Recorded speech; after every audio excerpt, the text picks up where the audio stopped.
nutrition down, took your bicep selfies, and now you're wondering, what do I focus on next? If you've been searching for fitness stuff the past few weeks, your internet ads probably beat you to it. That is, the lingering thought of taking supplements. This can be an overwhelming proposition to consider, especially after listening to that one friend that's really into supplements. So I take this one in the morning, this one after I brush my teeth, and this one before I have my first meal, this one after my 9th meal, this one before bed, and this one's after my poo-poo.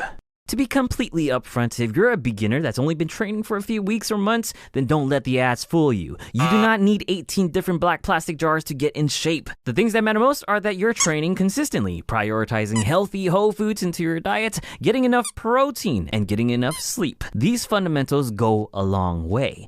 That being said, there are areas where it wouldn't hurt to have a little bit of help from supplements, areas where even the best nutrition might struggle. The tricky part for beginners would be knowing which one would be worth taking first. Now, I do recommend you get opinions from multiple expert sources, not just from me, even though I'm a bit of an expert myself, because answers to this question will vary. But honestly, in my opinion, it really only revolves around 3 options: protein powder, creatine, and caffeine.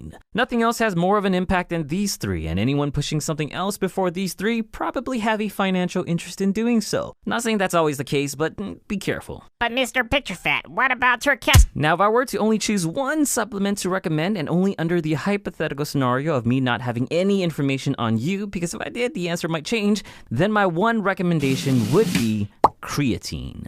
The reasons why are simple. First things first, creatine is one of the most researched supplements in the world and has been found to be overall safe and effective. Creatine can also be found in foods, notably meats, but often not in large enough quantities to fully saturate the muscles with creatine. That's where supplementation steps in. And when you supplement creatine, it has consistently shown to improve overall strength and power output, thus improving your overall training quality, and in turn, help you build muscle. There's also data showcasing potential mental improvements, reducing mental fatigue, and maybe even improving working memory. It is again relatively safe, although I'd be a bit cautious if you have underlying kidney issues. Talk to your doctor. Outside of that, the only issues you might have is a bit of water bloating, or you being the rare exception where creatine supplementation does not provide any performance benefits. Overall, it's a good supplement for fitness and health, and considering how inexpensive it is, especially the most effective form of creatine, creatine monohydrate, it really is quite a no-brainer first supplement to take. I do have a few other videos on creatine that you might want to check out, like how to take it and talks of potential hair loss. Links will be in the description.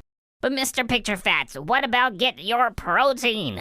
Like I said, if I had no information to go on, then I'll choose creatine. However, if you struggle with getting enough protein, then set that little creatine jar on the side and make way for our big buddy protein powder. Now we're talking about big picture, not just slight improvements in strength and power output with creatine, but giving your body enough macronutrients to be able to actually take advantage of all the hard work you did in your training. You need protein to build muscle, to recover, to reach your calorie goals, and much more. But that's again assuming that the food you're eating now does not provide enough protein, which should be, at least in my opinion, 1.6 grams of protein per kilogram of body weight, or about 0.8 grams of protein per pound. I do have a video as to why it should be that much, or even more actually, which also will be linked in the description. I'll even have a few links about what type of protein powder you might want to take.